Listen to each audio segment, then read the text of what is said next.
Olá, alunos do quinto ano, tudo bem com vocês? Aqui é a professora Juscelia.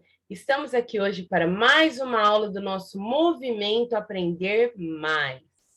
Já separa aí, pessoal, o seu livro Emai Ler e Escrever, volume 2 do quarto ano, que nós vamos realizar nossas atividades de hoje.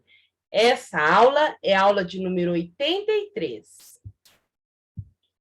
Já abre aí o seu livro, na parte onde estão as atividades do EMAI, que são as atividades de matemática. Na aula de hoje, nós vamos realizar as atividades 30.5, que nós vamos terminar a sequência 30, sequência didática 30, e vamos começar a sequência didática 31. Então, é da 30.5 a 31.2. Então, atividade 30.5, 31.1 e 31.2. São 3 atividades. Na atividade 30.5 e na atividade 31.1, nós estaremos realizando, o cálculo de área e perímetro de figuras planas e em figuras irregulares. Então, na aula anterior, nós trabalhamos apenas com figuras planas, E na aula de hoje, nós vamos ver figuras irregulares também. E na atividade 31.2, nós vamos realizar a resolução de situações problemas envolvendo números racionais representados na forma decimal, certo? Então, atividades de hoje, página 100, 110, 111 e 112, 3 páginas. Vamos começar? Então, aqui na página 110, nós vamos encontrar a atividade 30.5. Questão 1. Outro grupo de alunos do quarto ano preferiu que o jardim fosse de outro formato. Veja a sugestão que apresentaram. Então, na aula anterior, que foi na aula 30.4, os alunos do quarto ano, de um dos quartos anos, decidiu que o jardim da escola teria este formato aqui. Lembram-se que nós fizemos? Então, essa aqui é uma figura poligonal, que tem o quê? Os lados iguais, que tem ângulos, Agora, a outra turma do quarto ano já decidiu fazer um jardim, olha só, com um formato todo irregular. E agora, como nós vamos calcular área e perímetro de uma figura irregular, pessoal? Vamos continuar a leitura. A professora Vera perguntou ao grupo como calcular a área ocupada pelo jardim. Marcos, lembrando do que já aprenderam em aulas anteriores, disse: vamos desenhar uma malha quadriculada sobre a figura. Observe. Então, o Marcos teve a ideia, eu aumentei o desenho, de desenhar uma malha quadriculada. Na atividade da aula anterior, olha como está a figura. Ela está desenhada em uma malha quadriculada. É muito mais fácil nós calcularmos área e perímetro quando a figura está dentro de uma malha quadriculada. O que é malha quadriculada, professora? É este quadriculado que nós vemos aqui, ó, está sob o desenho, sob a figura, certo? Como eles poderiam fazer para determinar qual a área dessa figura? Primeiramente, eles poderiam contar, pessoal, todos os quadradinhos que estão completamente preenchidos. Vamos contar quantos estão completamente preenchidos? Vamos lá. 1, 2, 3, 4, 5, 6, 7, 8, 9, 10, 11, que esse aqui faltou só um pedacinho.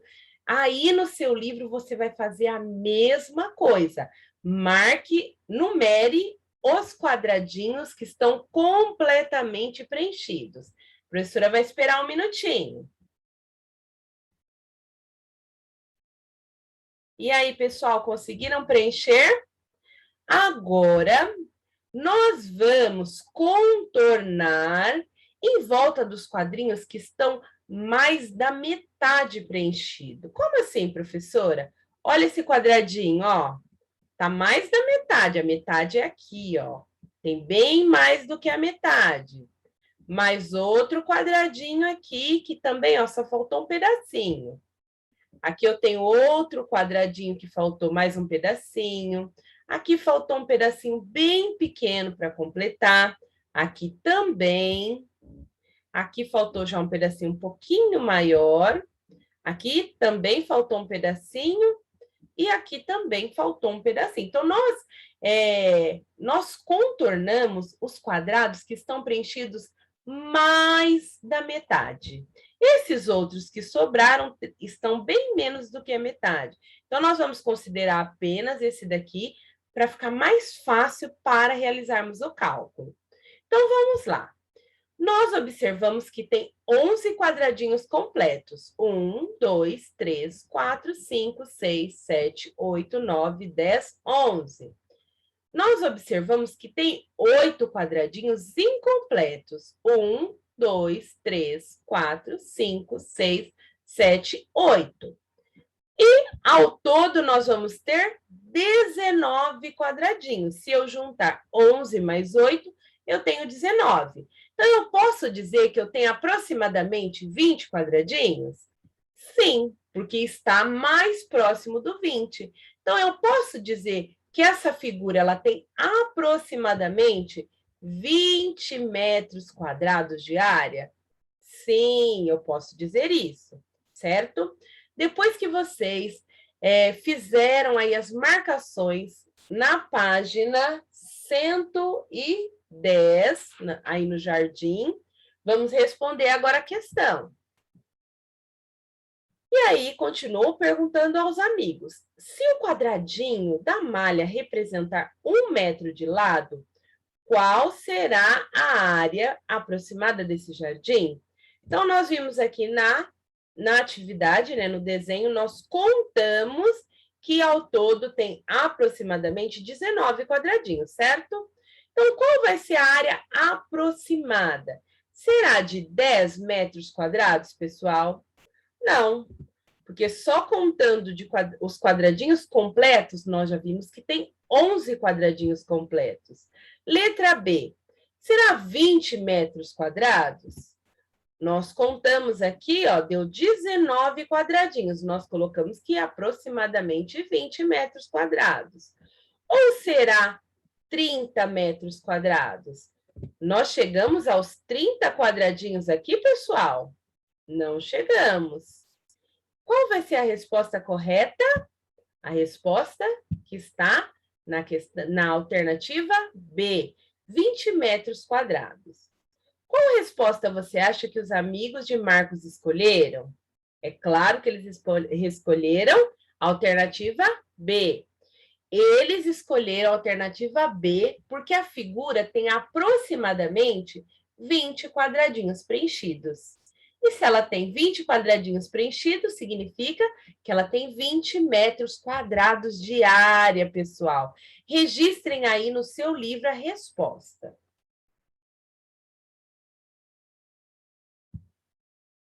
Agora, a atividade 31.1. Então, estamos começando uma sequência didática. Número 1. Após a construção dos quadrados de 1 metro de lado, a turma de Gustavo decidiu medir a área do chão da sala de aula. Observe o desenho que eles fizeram para representar essa medição. Então, aqui tem o desenho que eles fizeram da sala de aula. Como eles representaram? Nós vemos aqui que eles representaram, ó, quantos quadradinhos eu tenho aqui na horizontal? 1, 2, 3, 4, 5, 6, 7, 8, 9, 10 quadradinhos, certo? E quantos eu tenho aqui na minha lateral, na vertical? Vamos lá? 1, 2, 3, 4, 5, 6, 7, 8 quadradinhos. Como eu faço para calcular essa área total dessa sala de aula? 10 vezes 8. 8 vezes 0, continua 0. E 8 vezes o número 1, 8. Então, qual será a área, a medida da área dessa sala de aula, pessoal? 80 metros quadrados. Então, vamos responder aqui. No espaço que corresponde à largura da sala, foi possível colocar 10 quadrados de 1 metro. Então, nós vimos aqui 10 quadrados de 1 metro. E na lateral, aqui ao lado, nós vimos 8 quadrados, certo? Com essas informações, é possível saber a área total da sala de aula de Gustavo sem recobri-la? Sim. Sem precisar contar todos os quadradinhos que estão aqui nesse espaço? Sim. Como nós descobrimos? Multiplicando 10 vezes 8. Sim, essa área é de 80 metros quadrados. Registrem aí, pessoal, no seu livro a resposta.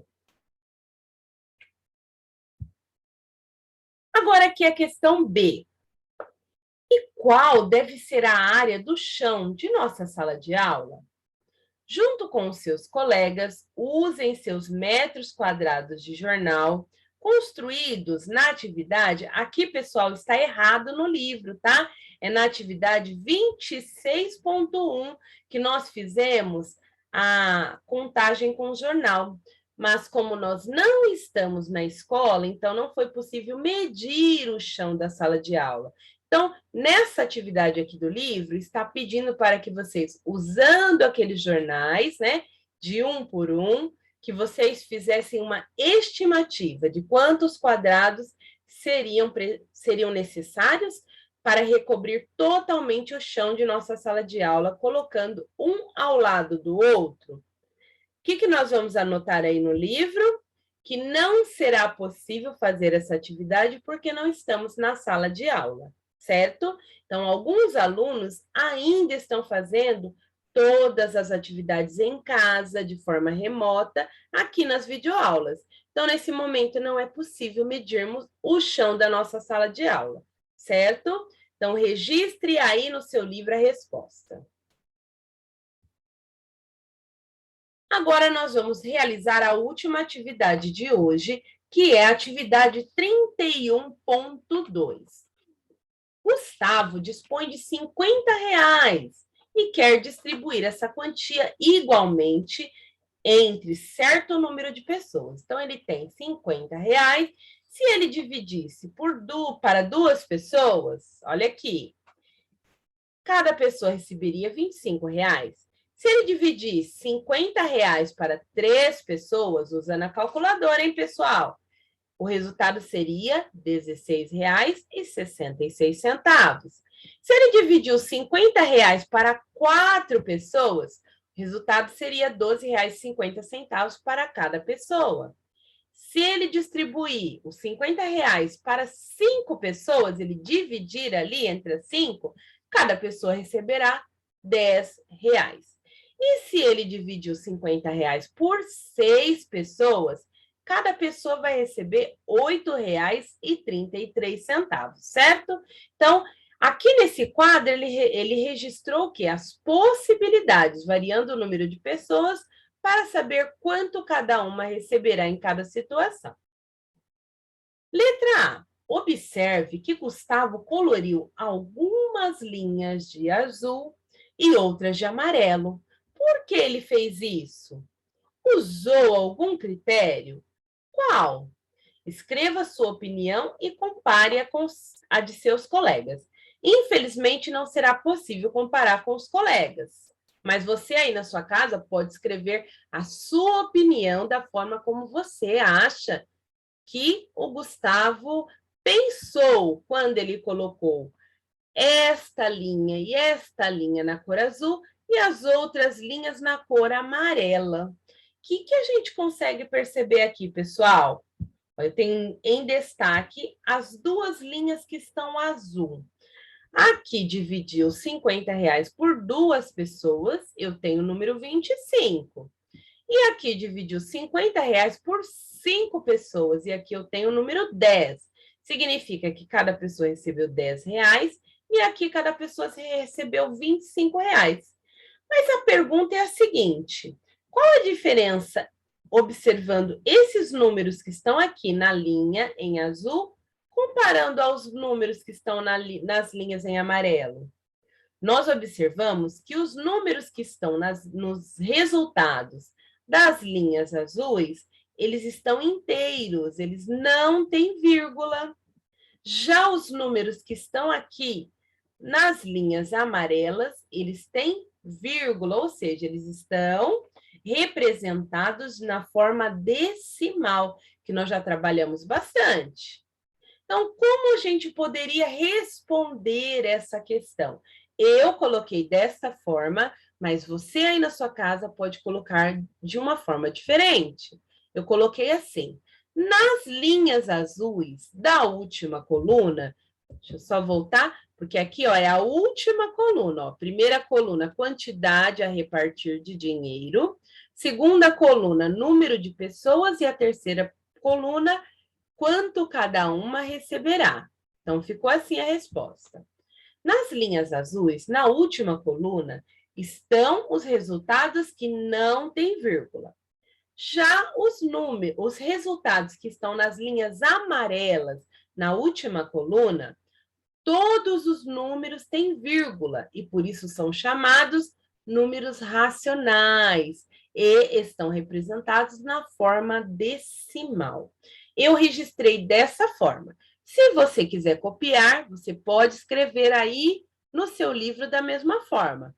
Mas, se você quiser escrever com as suas palavras, pode escrever também, certo? Se você terminou de registrar, a gente vai continuar a aula. Se você não terminou, pausa um pouquinho esse vídeo, registra aí no seu livro e depois você continua.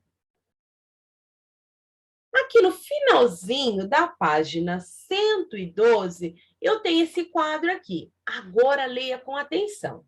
Os números 25 e 10, registrados nas linhas azuis, que indicam a quantia que cada pessoa recebe, são números naturais, ou seja, esses números aqui, eles não estão escritos na forma decimal. Números como 16, como eu leio esse número, pessoal? Ó, 16 inteiros, ó, aqui, depois da vírgula, 16 inteiros, e aí antes da vírgula, e 66 centésimos. Como eu leio esse número, este valor, né? Em forma decimal, 12 inteiros, e aí eu tenho a vírgula, e 50 centésimos. E como eu leio este número aqui, pessoal? 8 inteiros e 33 centésimos. Então, esses três números aqui, que eu vejo ó, que eles estão com vírgula, estão escritos na forma decimal, então eles estão registrados nas linhas amarelas, que indicam a quantia que as pessoas recebem. Não são números naturais. Eles são exemplos de números que denominamos números racionais, certo, pessoal? Então, só para você entender por que alguns números têm vírgula, estão escritos de forma decimal e por que outros números não têm. Aqui nós temos, ó, os números, eles estão em forma de os números naturais, ou números inteiros, certo? Essa, pessoal, foi nossa aula de hoje. Não se esqueçam de fazer as correções das atividades aí no seu livro e mais, certo? E amanhã nós estaremos aqui para mais uma aula. Tchau, tchau, pessoal!